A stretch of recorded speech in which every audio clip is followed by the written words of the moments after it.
నమస్కారం ఫ్రెండ్స్. ఆంధ్రప్రదేశ్లో రెండు రాష్ట్రాలను కుదిపేస్తున్న ఒక హృదయ విదారకమైన మరియు అత్యంత మిస్టరీగా మారిన కేసు గురించి ఈరోజు మనం మాట్లాడుకోబోతున్నాం. కాకినాడ జిల్లా తుని మండలంలో కేవలం 2 ఏళ్ల వయసున్న పసికందు జ్ఞానేశ్వరి అకస్మాత్తుగా మాయమైపోయింది. కాలం గడుస్తుంది, రోజులు గిర్రున తిరుగుతున్నాయి, కానీ ఆ పసిపాప జాడ మాత్రం దొరకడం లేదు. అసలు ఈ కేసులో ఒక పెంపుడు కుక్క పాత్ర ఏంటి? ఆ కుక్క ఇప్పుడు ఎందుకు చనిపోయింది? పోలీసులు సేకరించిన ఆ 15 నిమిషాల కీలక ఆధారాలు ఏంటి? ఈ వీడియోలో పూర్తి వివరాలు తెలుసుకుందాం. చివరి వరకు చూడండి, ఎందుకంటే ఈ కేసు రోజుకో మలుపు తిరగబోతుంది. కాకినాడ జిల్లా తుని మండలం దొండవాక పంచాయతీ పరిధిలోని సిహెచ్ అగ్రహారంలో ఈ ఘటన జరిగింది. అక్కడ సుమారు 50 ఎకరాల విస్తీర్ణంలో ఉన్న ఒక పామాయిల్ తోటకు గణేష్, భవానీ దంపతులు కాపలాదారులుగా పనిచేస్తున్నారు. వీరికి 2 ఏళ్ల కుమార్తె జ్ఞానేశ్వరి ఉంది. జూన్ 6 శనివారం మధ్యాహ్నం. ఆ రోజు మధ్యాహ్నం సుమారు 12 గంటల సమయంలో చిన్నారి జ్ఞానేశ్వరి తన తండ్రి కోసం తోట వైపు బుడిబుడి అడుగులు వేస్తూ వెళ్ళింది. తనతో పాటు వాళ్ళ ఇంట్లో పెంచుకుంటున్న పెంపుడు కుక్క కూడా వెళ్ళింది. తోటలో ఉన్న ఒక యువకుడు పాపను గమనించాడు. అయితే ఆ సమయంలో కుక్క ఆ యువకుడిని పాప దగ్గరకు రానివ్వకుండా గట్టిగా మురిగి కరవడానికి ప్రయత్నించింది.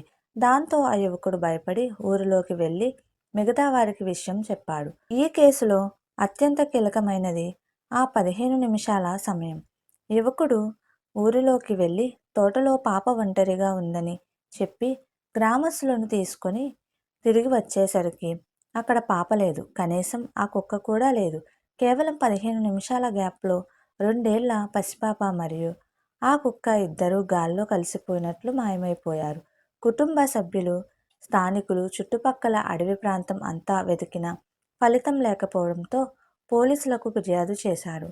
పోలీసులు రంగంలోకి దిగి డాగ్ స్క్వాడ్స్, డ్రోన్ కెమెరాలతో గాలింపు చర్యలు చేపట్టారు. రోజులు గడుస్తున్న పాప ఆచూకీ లభించకపోవడంతో చిన్నారి తల్లి భవానీ కన్నీరు మున్నీరవుతుంది. ఆమె తన భర్త, స్నేహితులపైనే తీవ్రమైన అనుమానాలు వ్యక్తం చేస్తుంది. గతంలో తన భర్తకు కొందరు స్నేహితులతో గొడవలు జరిగాయని, ఆ కక్ష మనసులో పెట్టుకునే తన కుమార్తెను వాళ్లే కిడ్నాప్ చేసి ఉంటారని ఆరోపించింది. మాతో ఏమైనా సమస్యలు ఉంటే నేరుగా తేల్చుకోండి, అంతేకాని నా పసిపాపను అన్యాయం చేయకండి, నా బిడ్డకు క్షేమంగా అప్పగించండి అంటూ ఆమె ఏడుస్తున్న తీరు అందరినీ కదిలేస్తుంది. ఇక ఈ రోజు వరకు వచ్చిన అప్డేట్స్ చూస్తే ఈ కేసులో ఊహించని మలుపు తిరుగుతున్నాయి. ఇనుప కంచె వద్ద ఆధారాలు. తోటలోని ఇనుప కంచె వద్ద చిన్నారి బట్టల పోగులు లేదా వెంట్రుకలు, అలాగే కుక్క వెంట్రుకలను పోలీసులు గుర్తించారు. అక్కడ కొన్ని అనుమానాస్పద వేలిముద్రలను కూడా క్లూస్ టీమ్ సేకరించింది. పాపతో పాటు వెళ్ళిన పెంపుడు కుక్క పాప కోసం దాదాపు 8 కిలోమీటర్ల మేర వెతికి తీవ్రమైన బెంగతో అకస్మాత్తుగా మృతి చెందింది. ఈ కేసులో ఆ కుక్కే పెద్ద ఆధారంగా మారుతుందని భావించిన తరుణంలో అది చనిపోవడం దర్యాప్తుకు పెద్ద ఎదురుదెబ్బగా మారింది. ఈ మిస్టరీ ఎంతలా మారిందంటే పోలీసులు అధికారులతో పాటు ఒక ప్రముఖ వాస్తు సిద్ధాంతి అనంతశేషు కూడా పాప ఇంటికి చేరుకున్నారు.